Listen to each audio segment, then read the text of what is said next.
Damn, Perk did this? I don't need no one to save me. I was born to be the greatest. All that time in that basement, all that time isn't wasted. Rapping getting faded. I just wanna tell my mom that I made it. Just wanna be the topic of the conversation. Used to rock the gold plated. Now I'm wearing gold chains like I'm famous. Man, we haven't even got to the video yet. It's a lot of joints.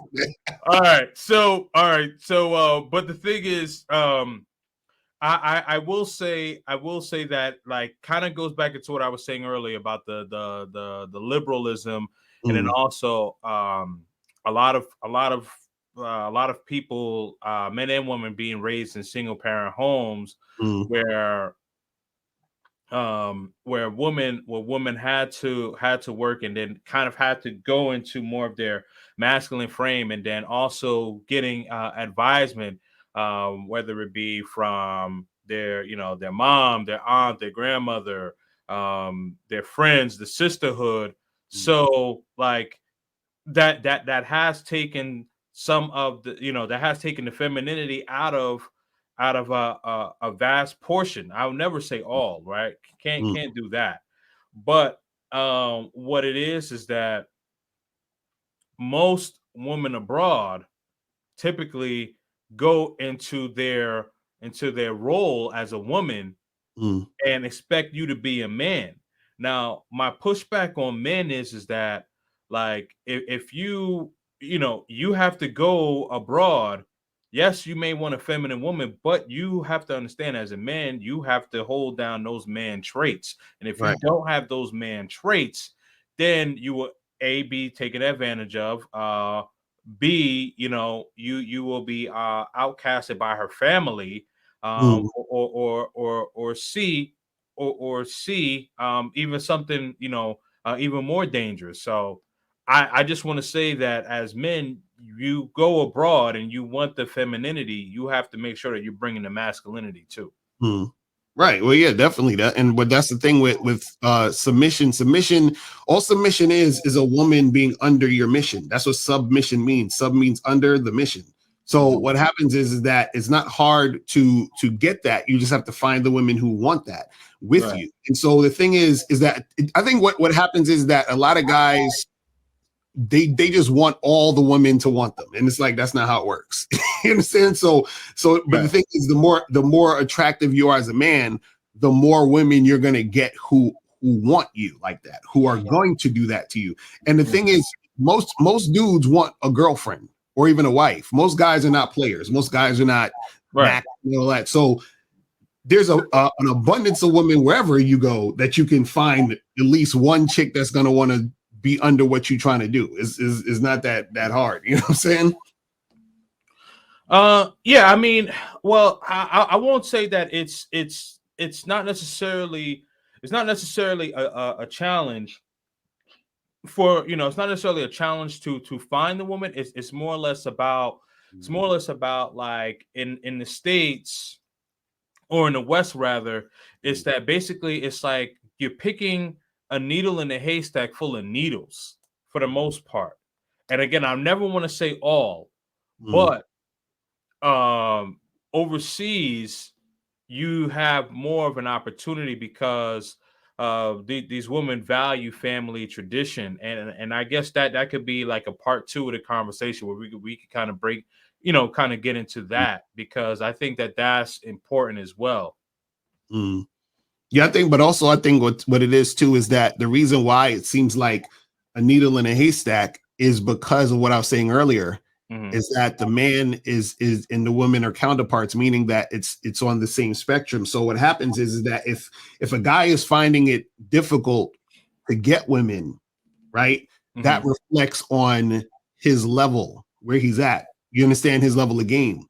Because the opposite also happens, meaning that when a guy has his game stepped up and he becomes more attractive, that's when women start to gravitate. So for example, like if a guy goes overseas, right, from America, he goes overseas. One of the biggest draws is that you're American, which implies that you have money, which implies that the woman is seeing you as an opportunity.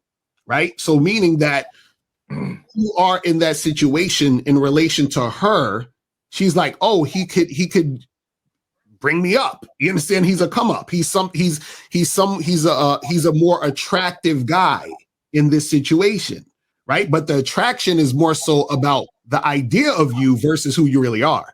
You understand what I'm saying? In a lot of cases. So that's what I'm saying, where a lot of guys get it confused because they're like, man, you know, and I always use the strip club analogy. Like if I go to a strip club, the chick's going to be all on me. That's because I'm in a strip club. You see what I'm saying?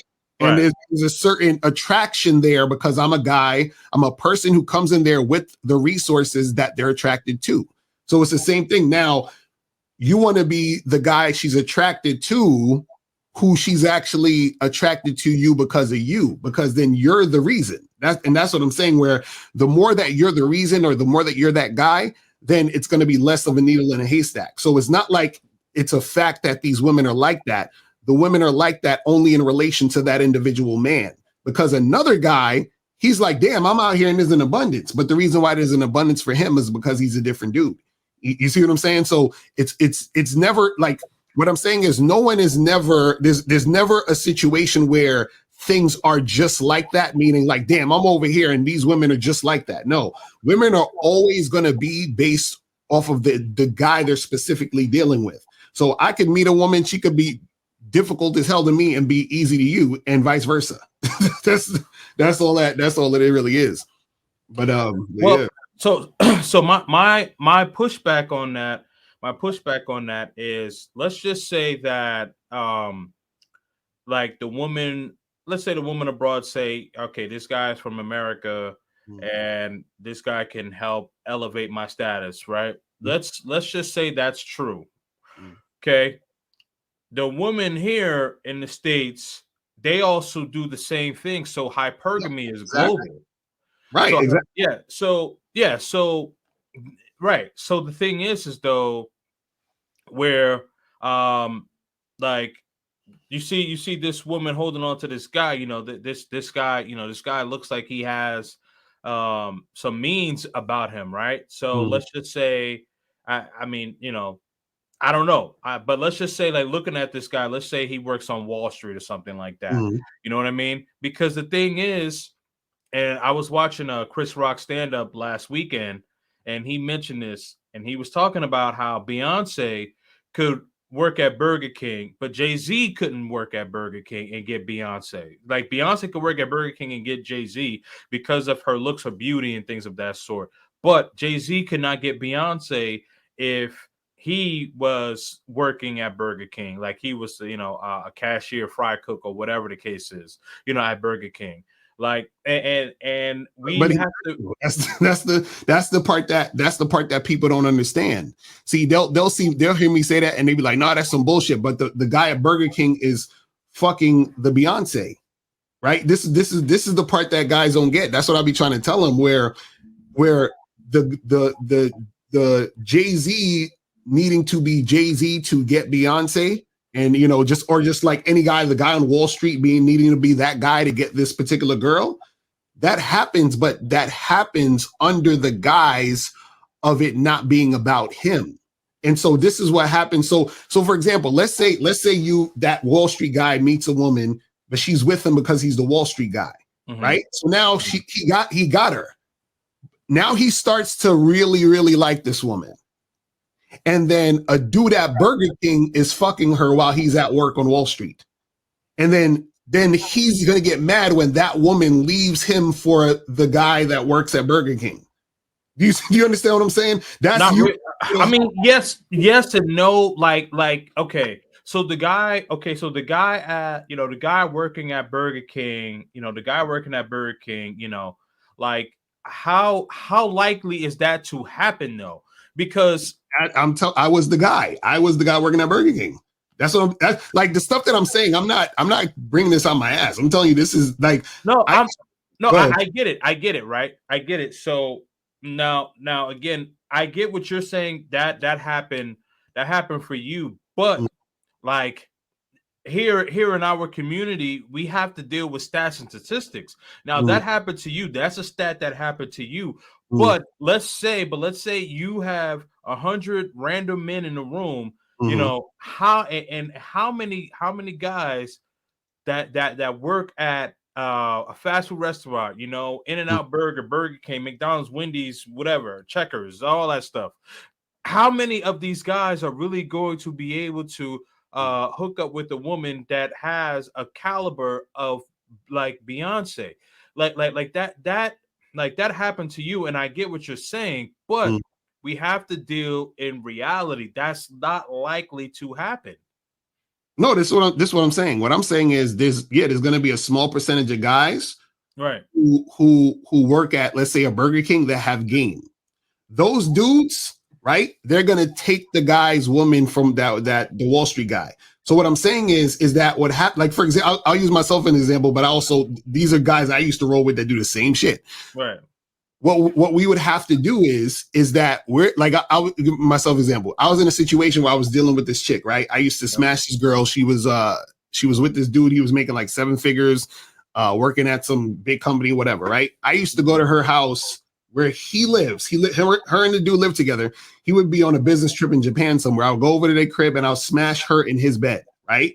And there were times where, and this happened on different occasions with different women, there were times where she was telling me she wanted to leave him for me. And I would tell her, do not leave your man. Like, I basically had to convince her to stay with her man.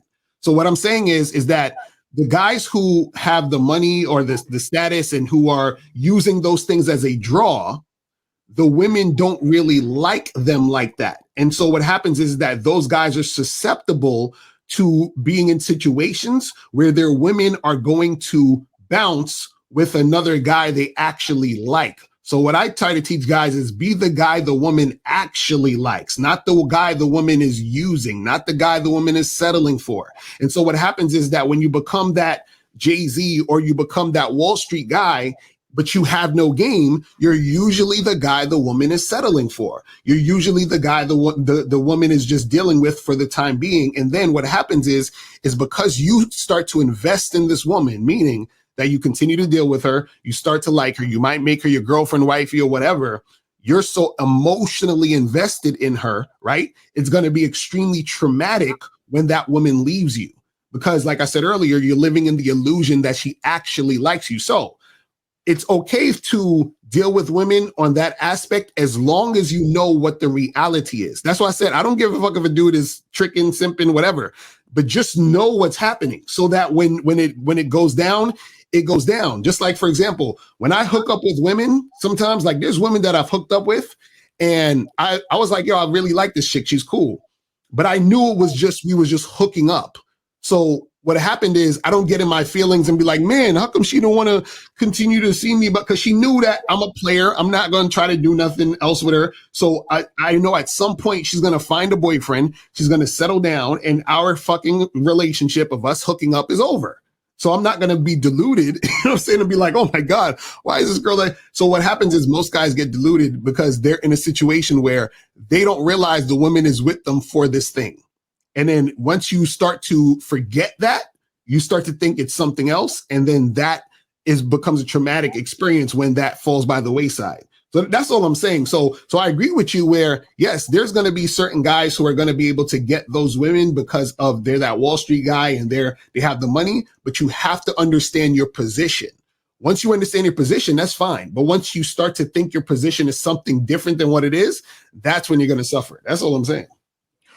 Well, yeah, okay. So I get that. I get the point of having game, but what I also am saying is that like it's less likely for a guy that is working at a fast food restaurant or doesn't have some sort of like aspiration. Now, again, if you're like, you know, if you're in your early 20s and you're working at a fast food restaurant, we get it. You know, you could be going to school, you're building something, right? But, you know, let's say like for me, I just turned 38, you know what I mean? So someone that's approaching 40, being a fry cook, like typically that's not going to be appealing to a woman. You know what I mean? So like, you have to have some sort of aspiration. I also agree you do have to have some semblance of game. So that's what I'm trying to get at. So what I'm saying is that like, you know, there's like if you know, I can't be convinced, as much respect as I have for you, bro. I cannot be convinced that if a man is 40 or pushing 40 and is a fry cook, doesn't matter if he got the slickest mouthpiece, he may be able to, get a woman, a couple of times or whatever. You know what I mean? Cool, but it's highly unlikely. Okay, so let me ask you this. Let's say you have a guy who is 40 years old, has a great job making six figures, right? And let's go with what you're saying, where the woman is like, oh, he has six figures, so I'm gonna get with him, right? What happens what happens if he loses his job and he's no longer making six figures and it takes him like a year or two to get back on his feet? No, what happens with that relationship between him and the woman? Well, here's the thing. So if the man loses his job, immediately he's on a clock. He's on the clock. He has to have, he's going to have some semblance of a plan B. So he's on the clock and he's on a time limit, right? And the thing is that women want men that are resourceful. Let's just be transparent, because if women didn't want men that were resourceful, all guys would probably be working at Burger King and McDonald's or whatever the case is. You know what I mean? We build ourselves up because we want something greater. We want legacy.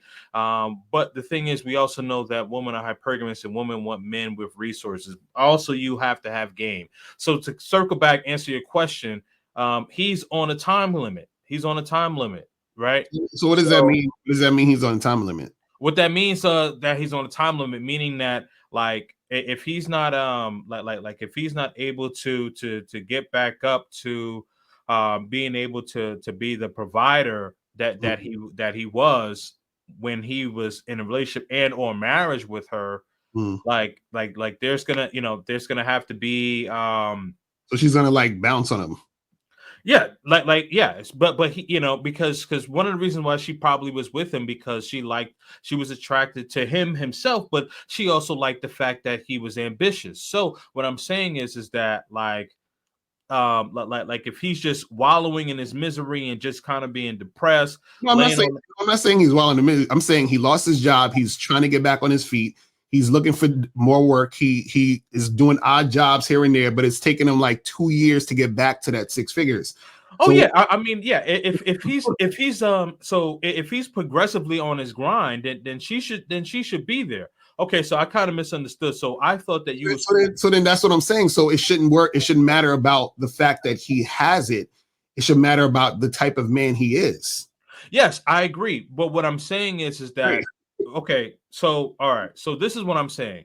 There's a picture that can be painted if a guy is about 40 years old and just being a fry cook. Like that makes it seem like he doesn't have any ambition. So that's why I was saying, like, if a guy is almost 40 years old and working at a fast food restaurant, and just like a cashier or like a fry cook, typically, it seems like this guy may not have any ambition. Now, if we're talking about a guy in his early 20s or mid 20s or whatever, you know what I mean? Like, okay, get it. He's probably, going through school and stuff like that. He needs some job. He's hustling, grinding.